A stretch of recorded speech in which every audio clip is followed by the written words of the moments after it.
Welcome back to Boilers and Beyond. I am Jordan Jones, back here today on Christmas week 2021.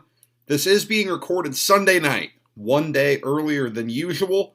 I will be at Purdue versus Incarnate Word tomorrow night, and I would rather not get back from that game at 9:30 and still need to do the podcast before waking up, the next morning for work. So going to do it a day early this week, hopefully for the sake of all of the listeners and for Purdue faithful out there. Nothing too eventful takes place in that game against Incarnate Word. Purdue basketball picked up a good win this weekend in the final Crossroads Classic. We will break that one down here today, and then we'll switch to a recruiting-heavy episode this week. It's been a very long time since we've done that, but the timing works out well. Football just had National Signing Day. Jeff Brom brought in a solid class that we need to break down.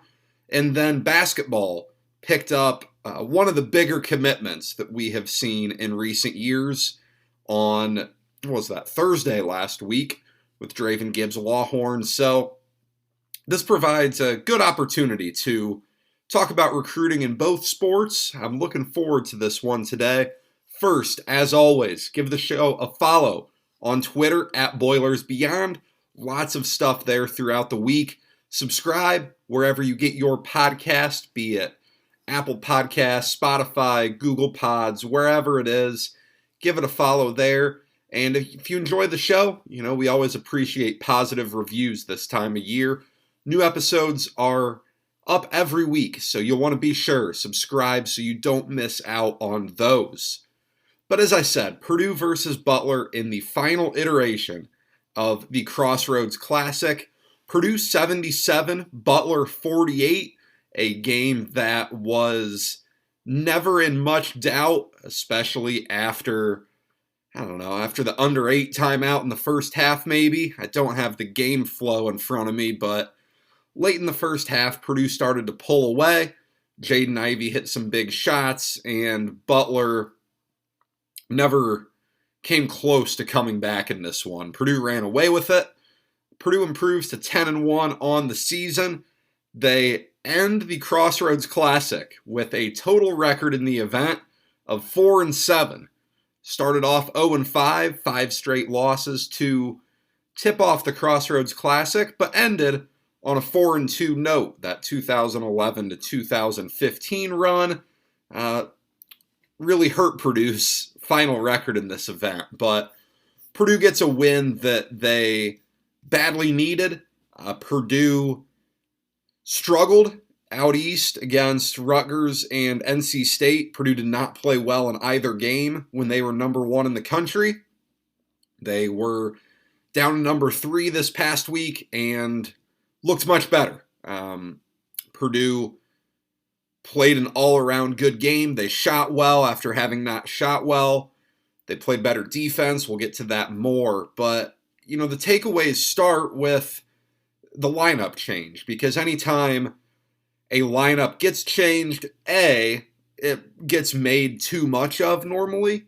I think sometimes we, the fans, and those of us who put out content for the public to hear about sports focus a little too much on these starting lineups, but it's an easy conversation piece to have. So Trevion Williams hops in the starting lineup for the first time because Zach Edey had struggled a little bit, and I say struggles, that's very relative. Zach Edey had been fine.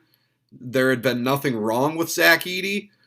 Simply put, Trevion Williams had been better than him, especially in those 2 games out east, in the Iowa game before that. So Purdue goes with the lineup switch, and, it's very rare that you bring a reigning All-American, reigning All-Conference player off the bench to begin with, the way Purdue did with Trevion Williams. But the thought process there is to limit his foul trouble, because Williams had been known to come in the game and pick up an early foul right away. Fair or not fair, I think it's probably backed up by statistics pretty well. And maybe there was something to that. Travion Williams gets in foul trouble in this game. He was limited to, and I'm trying to pull up the stats here, Williams was limited to just 18 minutes in this game. Part of that, granted, was that he wasn't needed. Purdue ran away with this game, but Zach Edey gets 20 minutes, Williams gets 18. The last two were the walk-ons. Williams did deal with foul trouble, though. Edey was excellent. He played very well. 14 points, 11 rebounds. He had a double-double at halftime. Butler did not stand a chance against him. Not that they really did against Travion Williams either. 10 points, 6 boards there for him. But the foul trouble was just a bump, I guess. It didn't really matter in the long run. But I think Travion Williams is going to continue to start. We will see certainly how that continues to play itself out, because these guys are both dominant players. And it is a challenging situation to be in when your second and third best players, maybe your first and third, I think Jaden Ivey's between those two, if not number one. But when these guys are two of your top three players and they don't play on the floor together, that's a tough dynamic to balance. So Purdue has to do quite a bit there. But so far this year, I think Matt Painter's handled that situation very well.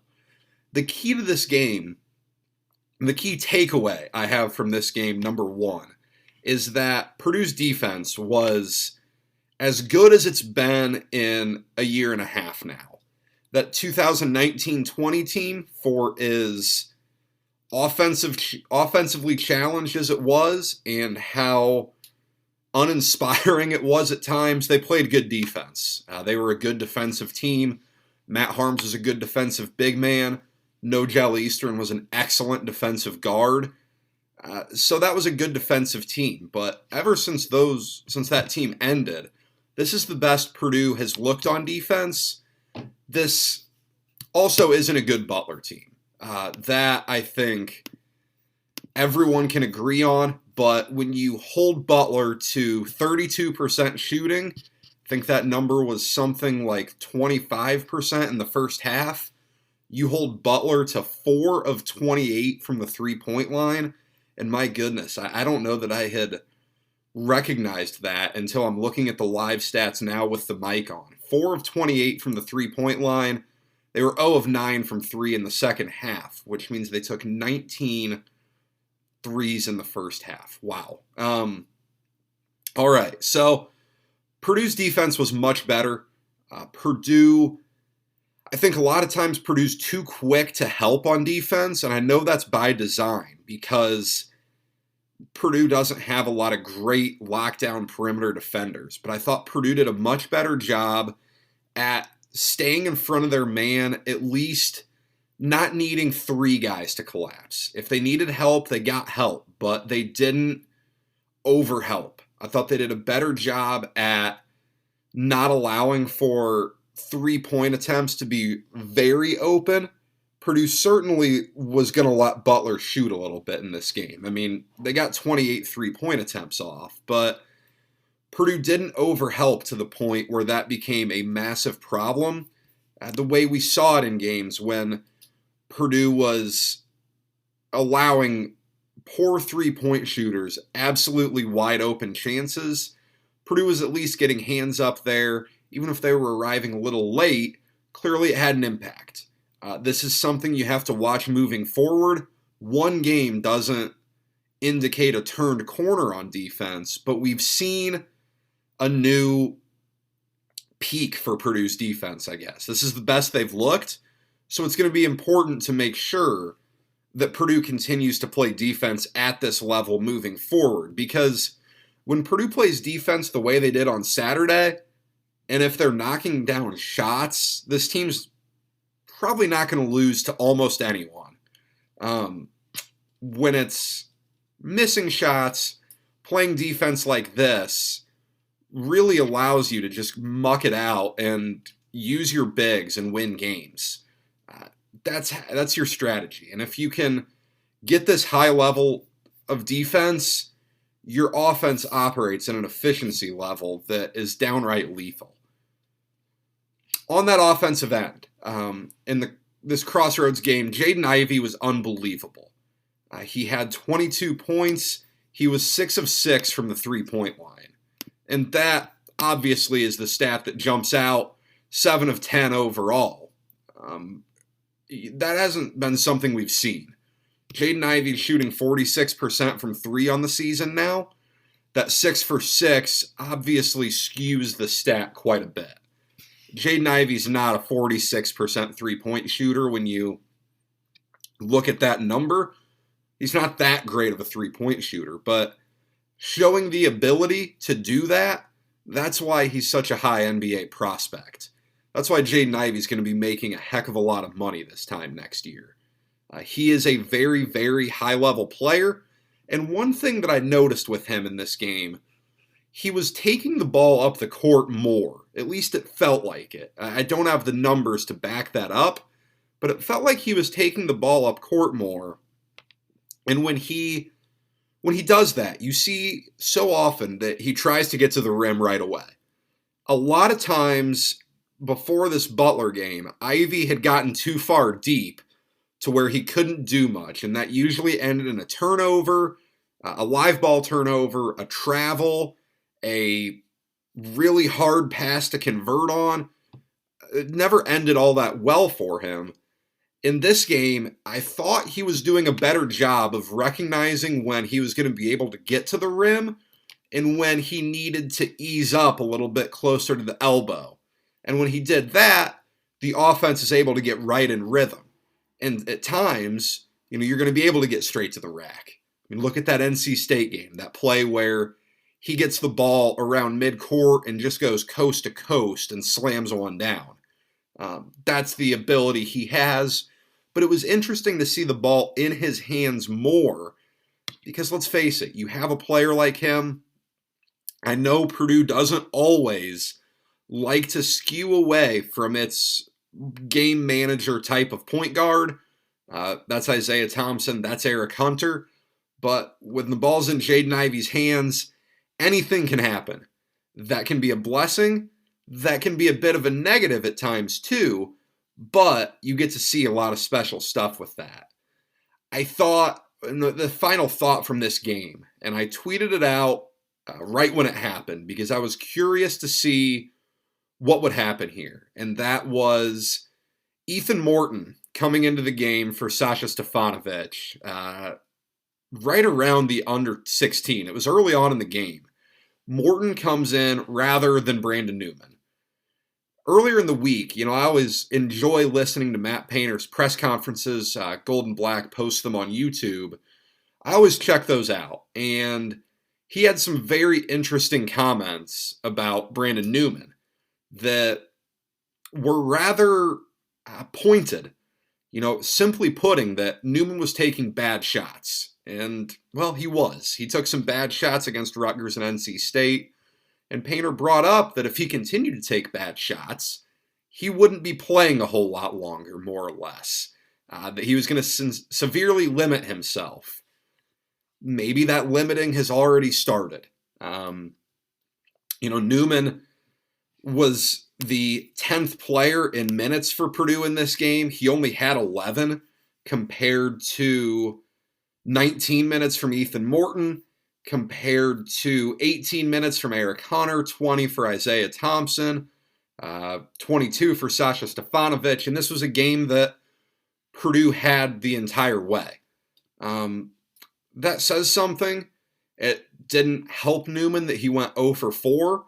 Now, I didn't think that he took bad shots. I thought most of his shots were pretty good, at least in rhythm and not forced, but at some point, those shots got to fall, and I think they will. He's a good shooter. We've seen that he can shoot. It's about staying the course, and it's about not hurting the team. There was a play in this game that, Newman got lucky that a Butler player had reached in because he was handling the ball. He's not a great dribbler, and they were converging in for a steal, and it looked like he was going to have to make a really tough pass as he was trapped up by the sideline and a little bit trapped by the timeline as well.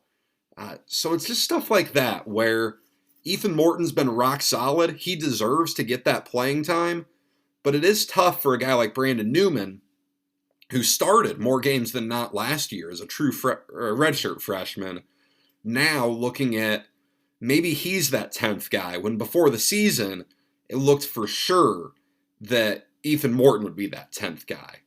So up next, Purdue has Incarnate Word.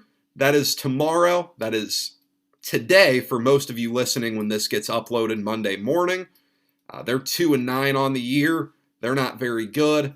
And then after Christmas on the 29th, Purdue has Nichols. I know Nichols gave Wisconsin a pretty good game this past week. They led for a while. Wisconsin pulled away, but Nichols gave them a good game. They are 8-4 on the year. They're not a bad team. Now they don't have any real great wins, but they've played Baylor, they've played TCU, they've played Wisconsin. So, they've seen some talent.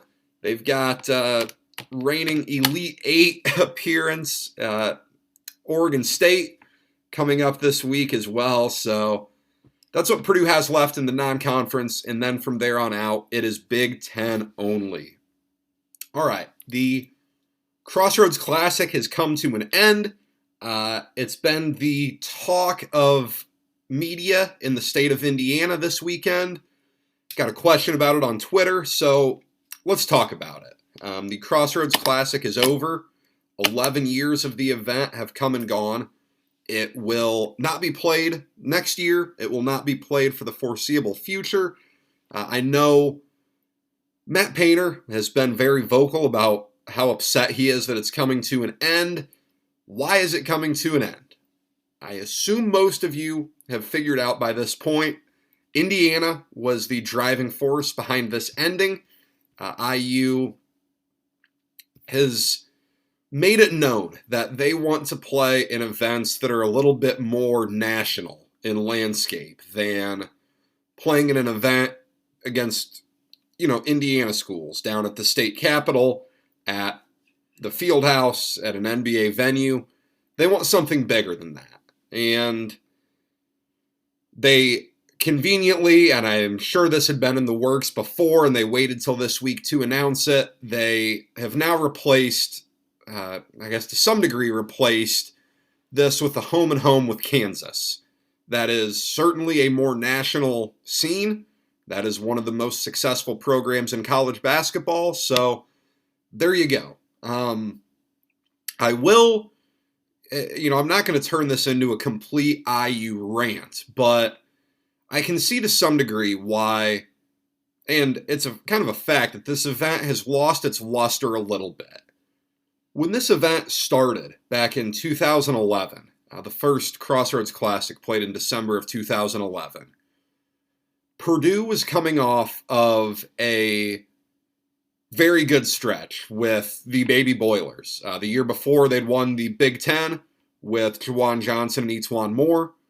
2 years before that, they had, or maybe they didn't win the Big Ten that year. I'm starting to forget now, but they were excellent that year. They were in the top 10 a lot of the season.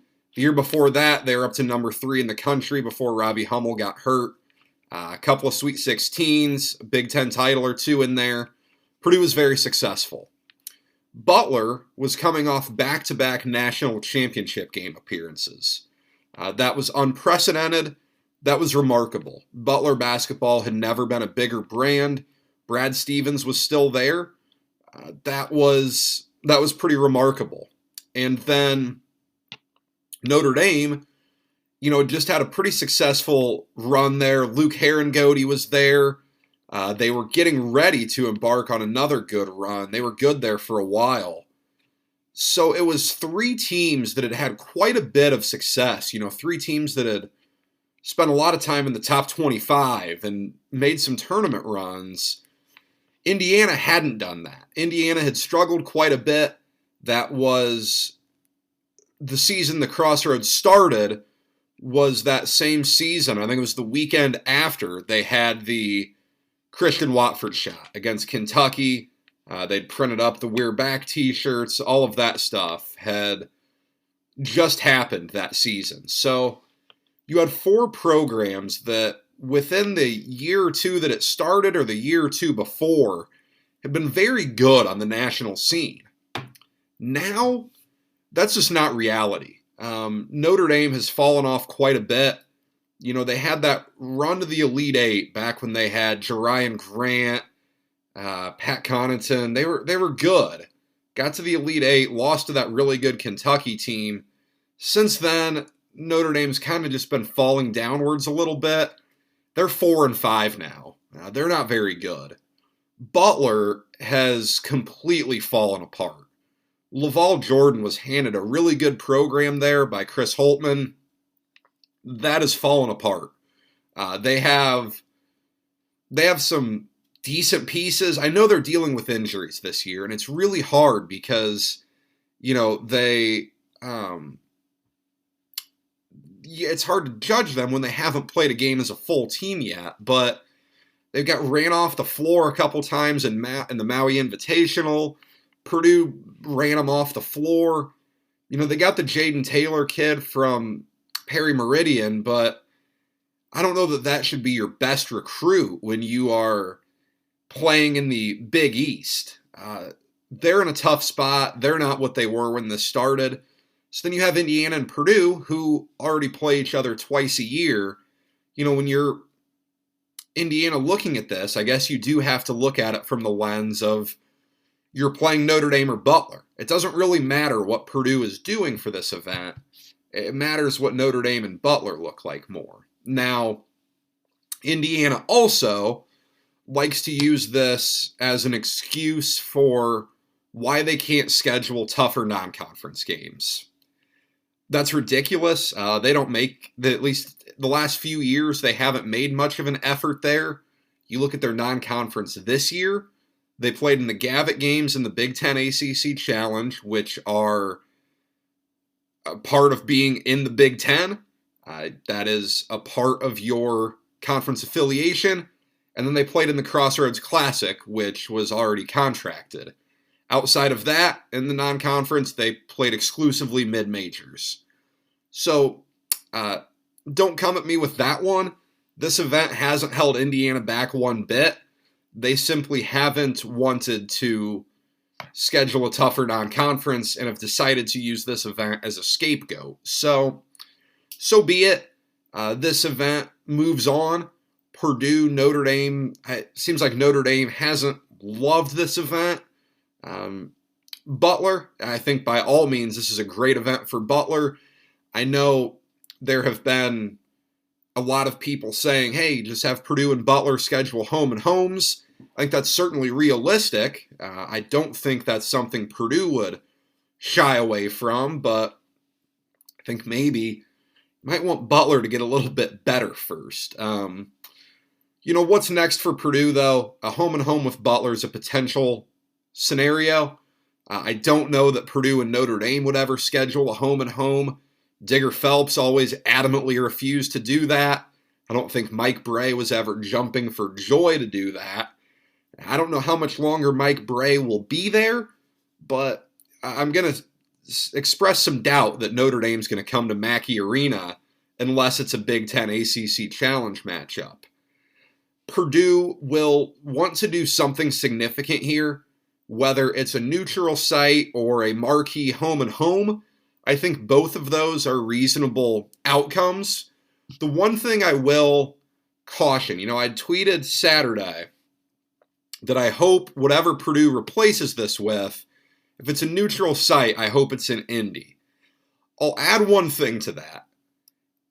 If Purdue replaces this with something, I hope it can fill up what's now Gainbridge Fieldhouse. I don't think it would be a good look for Purdue to schedule something and have a bunch of empty seats at Gainbridge Fieldhouse.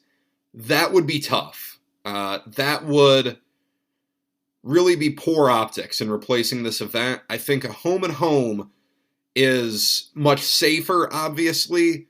But if you're going to have a game at Gainbridge Fieldhouse, you want to make sure it's big enough that you're going to sell all 20,000 tickets.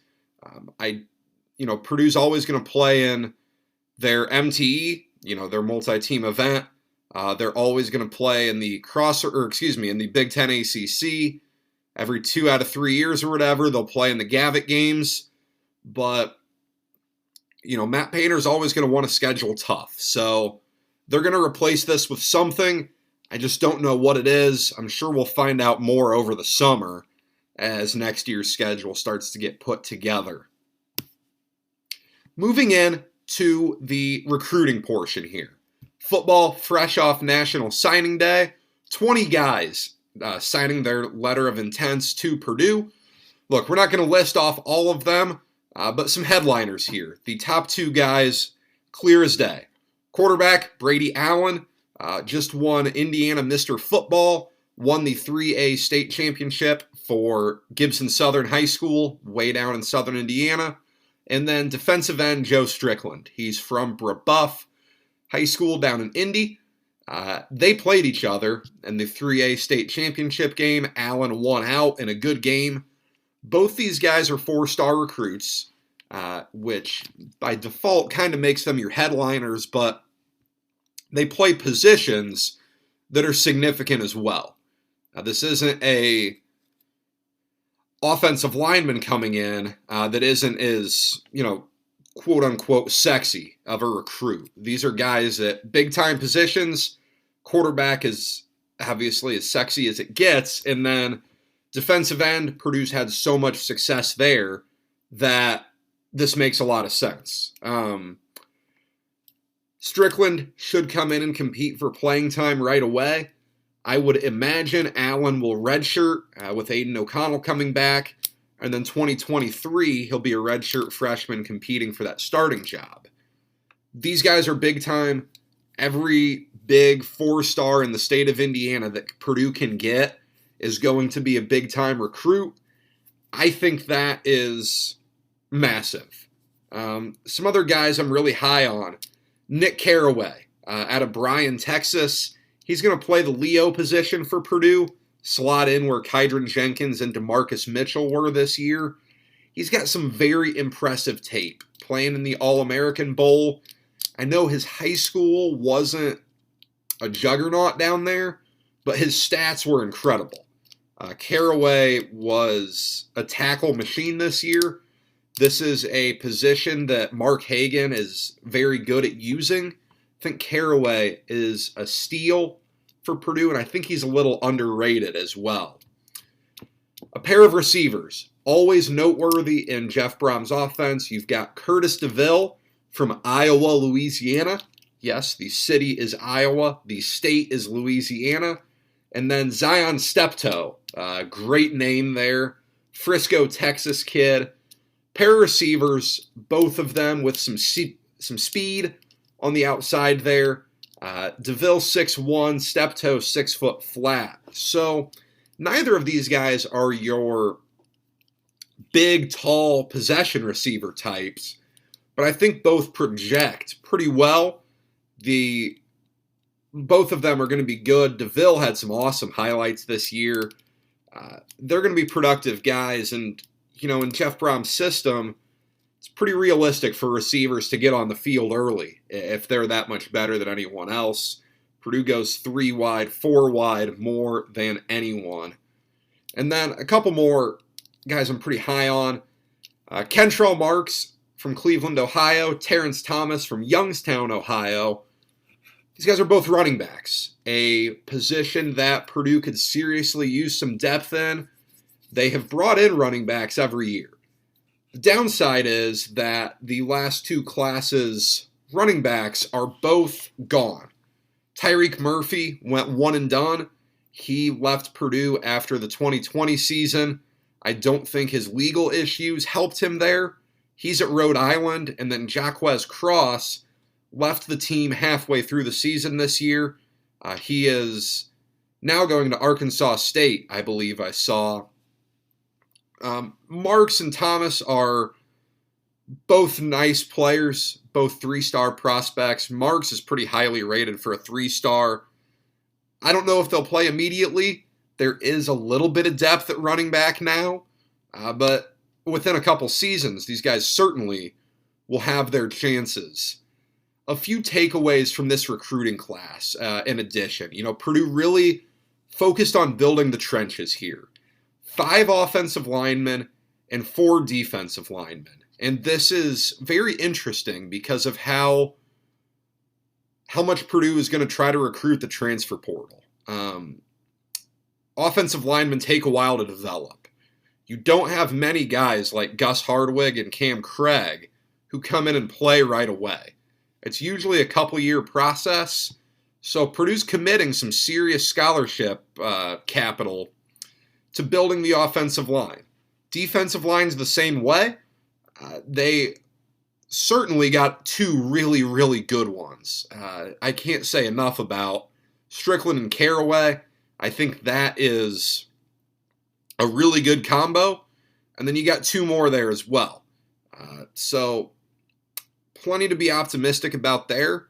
And plenty of depth that even, especially on the offensive line, if a couple of these guys can hit and be good multi-year starters for you, you're pretty happy there.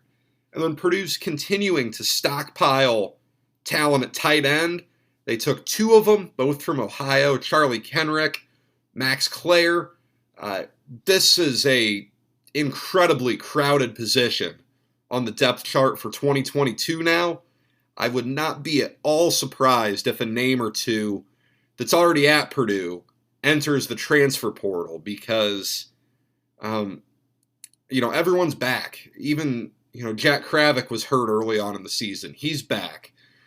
Kyle Billadu, Garrett Miller, Payne Durham, Paul Paferi's back. You still have Drew Biber who's in there. Few more as well. I'm sure I'm forgetting some. So some serious depth at tight end. But it's noteworthy. Jeff Brom wants to use that position a lot, and he's certainly committing to it. And the one final thought I have here on this recruiting class, it's worth pointing out that in recruiting, it's a delayed process as it relates to your on-field success. So if, Purdue had a great year in 2021. And just this past week, it signed its 2022 class, the guys who enroll in 2022. The 2021 success is going to be seen, hopefully for Purdue, mostly in that 23 class, the class that they're about to start recruiting heavy, the class where its commitments are going to come this upcoming summer. Purdue got this class that is top 40 nationally. I think it's number 8 in the Big Ten right now, which is pretty good. They got that coming off of 4-8 and 2-4 seasons. They got this class with their 3rd defensive coordinator in 3 years. They got this class when some publications wanted to claim that Jeff Brom was on the hot seat. That was never true. I can assure you that Purdue could have gone 0-12 this year, and Jeff Brom wasn't going anywhere. I am very, very sure of that, but regardless, Purdue didn't have a lot of inherent advantages in terms of on-field success to sell.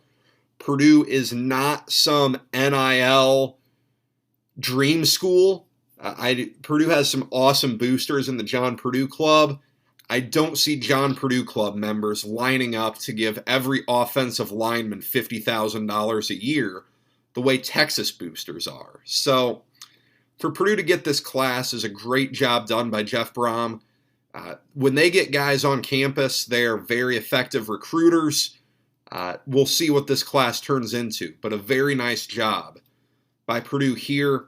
The football transfer portal is going nuts right now. We have only seen a couple departures from Purdue. Jack Plummer, obviously, we've talked about him. He is headed to Cal, and that's probably a really good fit. Gets him back out to the West Coast, gets him in a position where I would think he'd have a good shot to start next year.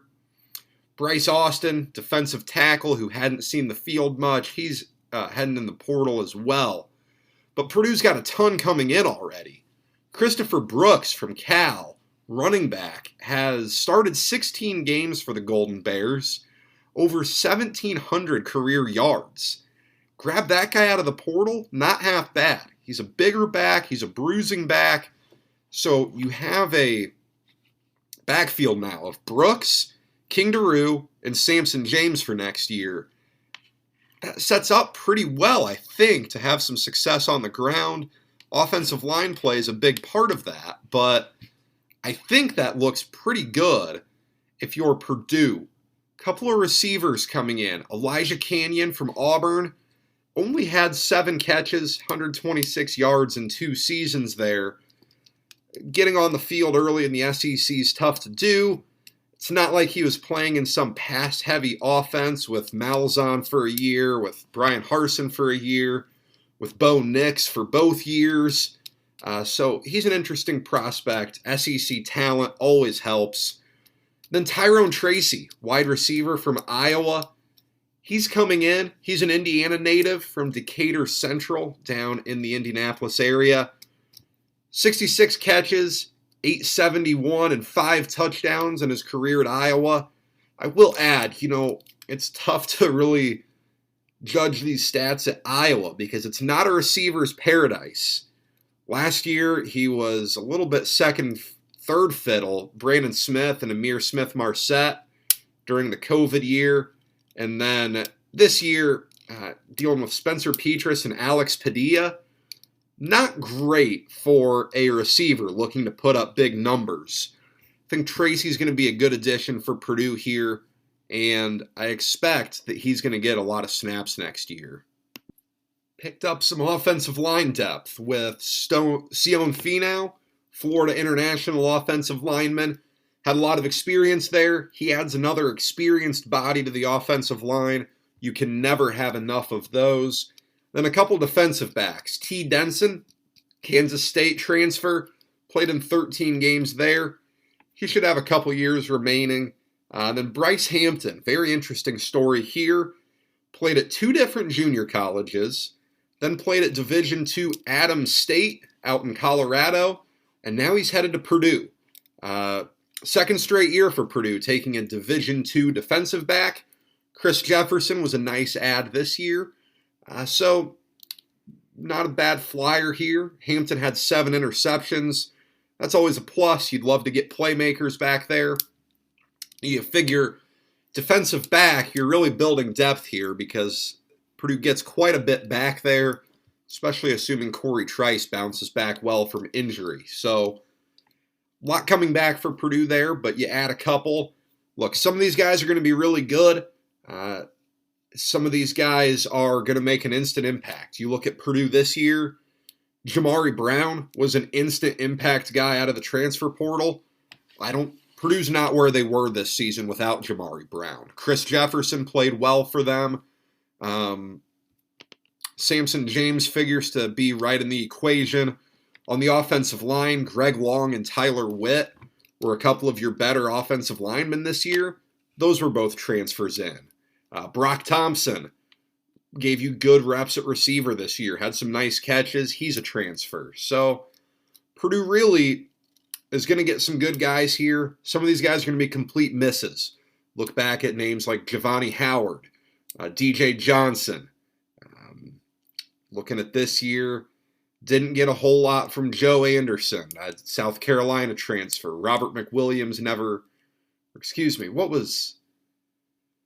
defensive back from Florida. I've forgotten his name already. McRoberts, maybe? He was supposed to play. He couldn't play this year. So you never know what's going to happen. But you got to take some flyers here and see who can stick as good players on your roster. And then closing out football, I had a question about the quarterback situation. Yeah, it's a good question. So Aiden O'Connell's back. Talked about that on last week's show. So he's your starter for 2022. He is going to be the no doubt starter for week 1. And as long as he's healthy, he's probably going to be your starter all year next year. On the roster next year, you will have Michael Amo. He will be in his 3rd year with the program. However you want to classify the COVID year in 2020, do so however you choose. He will be listed as a redshirt sophomore next year. And once his 5th year on campus ends, assuming he stays for 5, then you can look at what he's going to do for that 6th year. But Alamo is going to be in his 3rd year. Brady Allen will be a true freshman. I do not expect him to play unless he absolutely has to. And then the question mark is Austin Burton, the quarterback from the roster these past 2 years. You remember Jack Plummer's transferred out. So Austin Burton has used up 5 years. If he wants to come back for his 6th year, he is eligible to. It is noteworthy here. Purdue has to be back down to 85 scholarships next year. I don't know what they're at right now. It's way too early for looking at scholarship numbers to even matter with transfer portal craziness. But would Purdue want to use one of those 85 scholarships on Austin Burton? This has to work both ways here. The phone works both ways. Purdue has to want Austin Burton back for him to be able to come back. He's free to use that 6th year anywhere, not just at Purdue. Unless you don't think Michael Alamo is ready to be thrust into action if need be, then I don't know that bringing back Burton makes a lot of sense. Now, I don't know anything about Alamo, really. We've barely seen him. He handed the ball off some against UConn, but haven't seen him in a game, really. And I hope that the spring game is open to the public this year. I would love to get to take a look, but right now we don't know much about him. So if Purdue is comfortable with him as the backup and knowing that it's like the old saying, one hit away. They're one hit away from going to Michael Alamo. If they think he's ready for that, I don't think you bring back Burton. If you don't think Alamo's ready to play in a Big Ten game, then maybe you look at bringing back Burton. But this is a guy who has thrown the ball a handful of times in a Purdue uniform, and that's it. I don't know that there's a whole lot of value in bringing him back unless you feel like you need 4 scholarship quarterbacks on the roster and you want him to be, a option to run the ball or what. But I don't know what's going to happen there. This sets up, though, for O'Connell to play next year, and then in 2023 for there to be a good camp battle between Michael Alamo and Brady Allen. Switching notes to basketball here to close us out. A couple weeks ago, William Berg, the big 7'2 center from Sweden, committed to Purdue. That pretty much rounds out your 2022 class. You have guards, both from Indiana, Braden Smith from Westfield, Fletcher Lawyer from Homestead. You have Camden Heidi from up in Minnesota. He's playing out at a prep school in Kansas, I think, right now. Something like that. And then you have Berg from overseas. Can't tell you much about Heidi or Berg. Heidi's your highest rated player here. Berg's a complete unknown. He's barely been to America. He's barely been allowed to leave Scandinavia for the past couple of years. So I think it's really tough to project with Berg, other than the fact that he's 7'2". Matt Painter has a pretty good track record with big guys. We'll see what he does there. But I have seen Braden Smith and Fletcher Lawyer. They played against each other a couple weeks ago in the Forum Tip-Off Classic down at Southport. Got to see them play. These guys are both really good players. Braden Smith is an absolute gamer. I watched him put up 30 points in a losing effort. He doesn't have an awesome team around him. They've got some nice players, but nothing major. Smith is a more or less one-man show there. He is very good.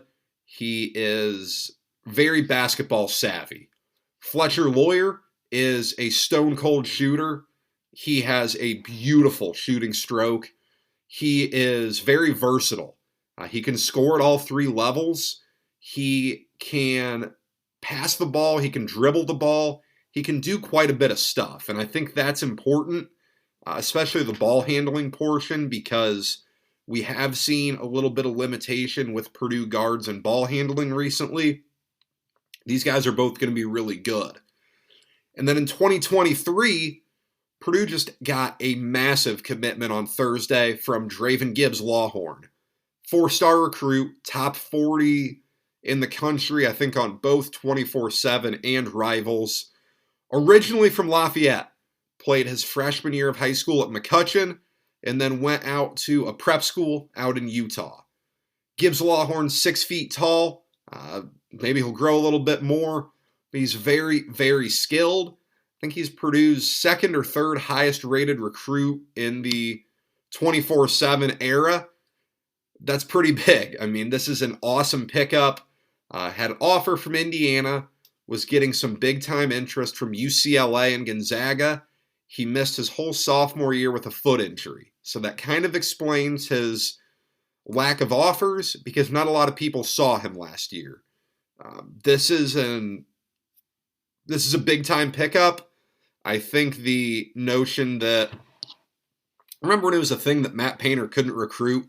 I think that one's gone now. I think the narrative that Purdue isn't a good place for guards to go is probably losing a bit of its luster after Carson Edwards and after Jaden Ivey. I guess not after now, but with him doing his thing. Etuan Moore was a pretty good guard as well, but I think that narrative is fading away as well. So Purdue continues to do a good job on the recruiting trail. Remember, in that 2023 class, they've got Miles Colvin committed as well. He's a top 100 player from Heritage Christian in the Indianapolis area. Saw him play at Southport too. Very intriguing player. For a junior, he is every bit of 6'5". He can handle the ball pretty well. I certainly would like to see a little more there. It doesn't help that his high school team is not great. They don't have a great record. He doesn't have a ton of high-level talent around him, but he's very good. He can do a lot. He can shoot the ball from outside. He's very athletic. This class of Gibbs-Lawhorn and Colvin, that's a really high-level class. In theory, Purdue's full on scholarships for 2023 now. I will note that expect Purdue to add another one. The scholarship grid assumes that no one transfers out. I'm not saying that I'm projecting any certain player to transfer out, but the odds are that in the next 2 years, Purdue's going to lose someone to the transfer portal. That's just modern college athletics. That's the way college basketball is right now. It's more or less inevitable that they're going to pick up a third guy for 2023. I know they're recruiting Xavier Booker out of Indianapolis Cathedral. Will be interesting to see where Purdue goes there. But for right now, they're in a really good spot looking at the future roster, especially with those two 2023 guys coming in. Would like to wish you all a Merry Christmas. This is our last episode before Christmas Day. I hope you all have a wonderful, blessed holiday, spending some time with your family, spending some time with loved ones. Going to be a nice Christmas for all of you, I hope. But that's all I've got for you today. Thank you for spending some time with me. The next time we're back, we will be previewing Purdue's Music City Bowl matchup with Tennessee. So be sure to follow the show on Twitter, @BoilersBeyond.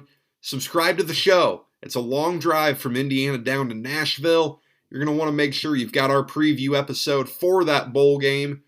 And hey, tell some friends if you enjoyed this episode. If you think they would enjoy this episode, send it their way.